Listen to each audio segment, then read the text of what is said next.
Hello friends. आज मैं आपको बताऊंगा फैक्टर 8 टेस्ट के बारे में। फैक्टर 8 टेस्ट क्या होता है, फैक्टर 8 टेस्ट क्यों किया जाता है, फैक्टर 8 टेस्ट के लक्षण क्या हैं, फैक्टर 8 टेस्ट की नॉर्मल रेंज क्या है, फैक्टर 8 टेस्ट कैसे होता है, फैक्टर 8 टेस्ट का प्राइस क्या होता है, पूरी डिटेल्स जानेंगे इस वीडियो में। तो चलिए शुरू करते हैं।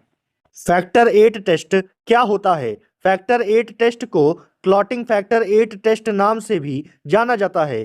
फैक्टर 8 शरीर द्वारा बनाया जाने वाला ब्लड क्लॉटिंग प्रोटीन है। चोट लगी जगह पर ब्लड प्रवाह को रोकने के लिए ये अन्य क्लॉटिंग फैक्टर के साथ मिलकर एक जाल जैसी संरचना बनाता है। यदि इनमें से किसी भी फैक्टर के लेवल में कमी होती है तो पूरी प्रक्रिया खराब हो जाती है और व्यक्ति का अनियंत्रित रूप से खून बहता रहता है। प्रत्येक क्लॉटिंग फैक्टर की जांच के लिए अलग टेस्ट मौजूद हैं। फैक्टर 8 टेस्ट क्लॉटिंग प्रोटीन 8 की जांच करता है।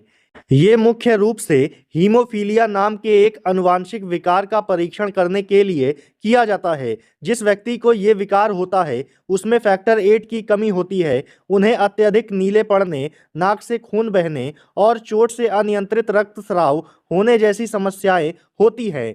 हीमोफीलिया ए रोग एक्स क्रोमोसोम के एक जीन की असामान्यता से जुड़ा हुआ होता है। ये आमतौर पर पुरुषों में अधिक होता है क्योंकि पुरुषों में केवल एक ही एक्स क्रोमोसोम होता है। महिलाओं में दो एक्स क्रोमोसोम होते हैं। इसलिए अगर उनमें से किसी एक जीन में खराबी होती है तो दूसरी जीन उस कमी को पूरा कर देती है। महिलाओं को हीमोफीलिया ए तभी होता है जब उनमें माता पिता दोनों से ही खराब जीन आते हैं।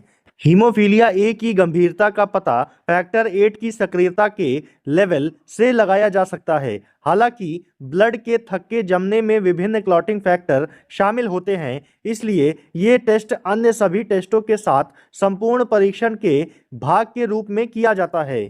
फैक्टर 8 टेस्ट क्यों किया जाता है? आपके डॉक्टर इस टेस्ट को करवाने की सलाह तब भी दे सकते हैं जब आपको पिछले काफी समय से अनियंत्रित रूप से रक्तस्राव हो रहा हो या आपके परिवार के अन्य सदस्यों में से किसी को आनुवांशिक रूप से रक्तस्राव संबंधित कोई विकार हो। लक्षण: लंबे समय से छोटी चोटों, सर्जरी या डेंटल प्रक्रियाओं में अनियंत्रित रूप से रक्तस्राव, बार बार मसूड़ों से खून आना या नक्सीर होना, गंभीर रूप से कमर के निचले हिस्से में दर्द होना, छोटी सी चोट लगने पर भी खून चढ़ाने की जरूरत पड़ना, जोड़ों में दर्द और अकड़न होना, मासिक धर्म में ज्यादा खून आना, बार बार रक्तस्राव और संक्रमण होने के कारण घाव धीरे भरना, जोड़ों में सूजन और प्रभावित हिस्सा गर्म महसूस होना, आसानी से नील पड़ना। इस टेस्ट की सलाह हीमोफीलिया ए के लिए किए जा रहे इलाज का प्रभाव देखने के लिए भी दी जाती है।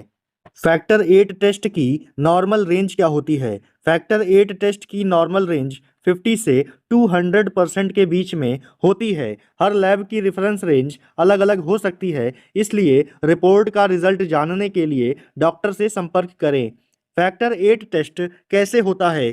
फैक्टर 8 टेस्ट के लिए नॉर्मली ब्लड सैंपल की आवश्यकता होती है जो पेशेंट के वेन से लिया जाता है। इस टेस्ट को करवाने के लिए किसी खास प्रिपरेशन की आवश्यकता नहीं होती है। ये टेस्ट आप अपनी सुविधा के अनुसार कभी भी करवा सकते हैं, लेकिन अगर आप किसी प्रकार की मेडिसिन का इस्तेमाल कर रहे हैं तो इसके बारे में डॉक्टर को जरूर बताएं और डॉक्टर से पूरी जानकारी करने के बाद ही ये टेस्ट करवाएं।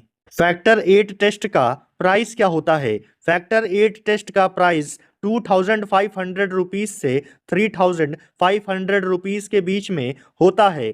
हर शहर में इस टेस्ट की कीमत अलग अलग हो सकती है। सो फ्रेंड्स, मैं उम्मीद करता हूँ ये वीडियो आपको पसंद आया होगा। अगर ये वीडियो आपको पसंद आया हो तो इसे लाइक कीजिए, सब्सक्राइब कीजिए और अपने फ्रेंड्स के साथ शेयर कीजिए। Thanks for watching this video.